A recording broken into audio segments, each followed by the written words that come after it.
Sócrates nasceu em Atenas no ano 470 a.C., em tempos de glória democrática. Filho de um escultor e de uma parteira, foi soldado, escultor, senador e, a partir da maturidade, filósofo. Alegando que desde criança ouvia a voz de Deus instigando-o ao ofício da filosofia, Sócrates passou a perambular pelas ruas de Atenas, feito um pregador laico, na missão de ajudar as pessoas a descobrir nelas mesmas o conhecimento que as conduziria à virtude. Sem cobrar dinheiro algum, aberto a quem quisesse ouvi-lo, ricos ou pobres. A pergunta essencial de Sócrates era: o que é a essência do homem? E ele respondia: o homem é a sua alma. Alma como razão, o eu consciente, a consciência intelectual e moral, o que distingue o ser humano de todos os outros seres da natureza. Sócrates e os filósofos sofistas abandonaram a preocupação dos filósofos pré-socráticos em explicar a natureza e se concentraram na problemática do homem. No entanto, contrário aos sofistas, Sócrates se opunha ao relativismo dos seus valores.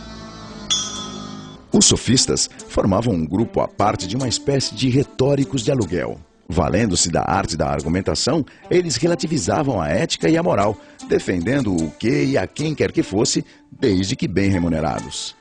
A eles, Platão chamou de impostores e malabaristas de argumentos. Sócrates não deixou nenhum escrito, e tudo o que se sabe de suas ideias está nos textos militares de Xenofonte, nos textos cômicos de Aristófanes e principalmente nos textos filosóficos de Platão, o seu melhor discípulo. Platão o transformou em protagonista em O Banquete, Apologia de Sócrates, Alcebíades I, Teeteto, Fédon e A República, entre outros. Sócrates acreditava que todos já nascem com conhecimento e que cabia ao mestre realizar o parto desse conhecimento. Ele entendia que só o conhecimento que vem da alma é capaz de revelar o verdadeiro discernimento do que é justo, bom e certo. Para partejar esse conhecimento, Sócrates aplicava um método dialógico que ele chamou de maiêutica, termo do latim obstetritiaorum, funções da parteira, em clara referência à sua mãe. Ele dizia que assim como sua mãe ajudava a trazer à luz a vida, o filósofo ajuda a trazer à luz a verdade. Basta usar a razão.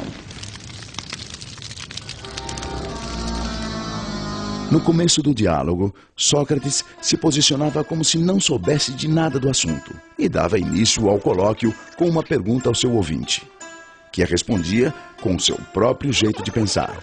O mestre, então, fazia de conta que aceitava o seu ponto de vista.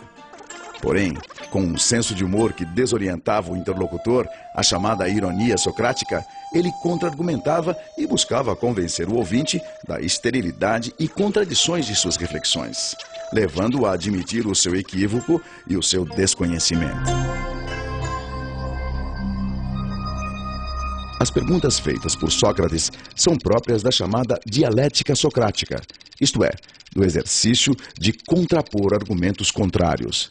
Basicamente, o método dialético apresenta 3 elementos: a tese, a antítese e a síntese. A tese é uma afirmação. A antítese é uma oposição a essa afirmação. Como a própria palavra diz, antitese. E no embate entre tese e antítese, surge então o terceiro elemento, a síntese, que é o resultado do raciocínio. Prevalência do intelecto sobre a opinião. O propósito desse rol de perguntas vinha da crença de Sócrates de que só existe uma maneira de conhecer a verdade: conhecendo-se a si mesmo. É famosa a sua frase, conhece-te a ti mesmo, inspirada na inscrição no oráculo de Delfos, centro sagrado de consultas aos deuses gregos. Para Sócrates, só quem conhece a si mesmo é que sabe que não sabe. A grande virtude, segundo ele, é saber que não sabe. Só sei que nada sei, ele afirmava. Quanto mais sabe que não sabe, mais sábio é um homem. E os que pensam que sabem e não sabem que não sabem, seriam, na sua concepção, os mais tolos.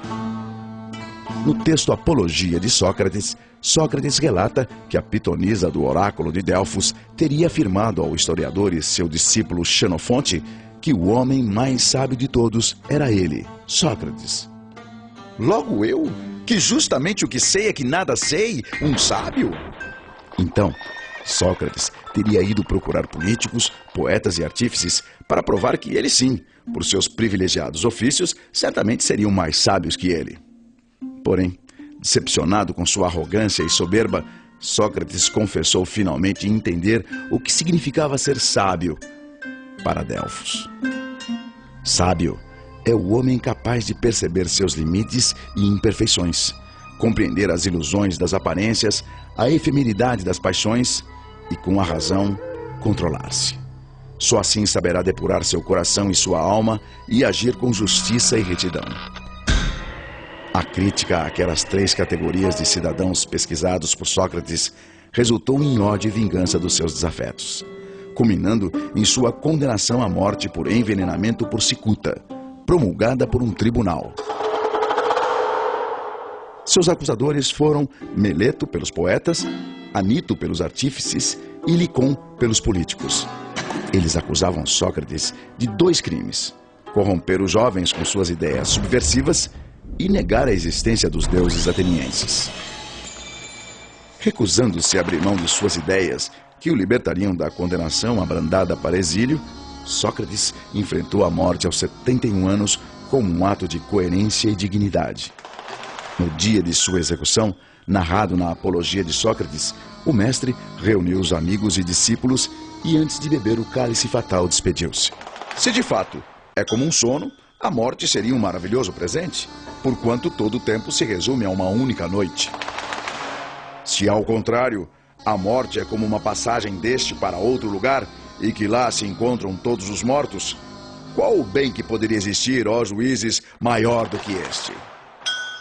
Mas já é hora de irmos. Eu para a morte e vós para viverdes. Quem vai para a melhor sorte, isso é segredo, exceto para Deus.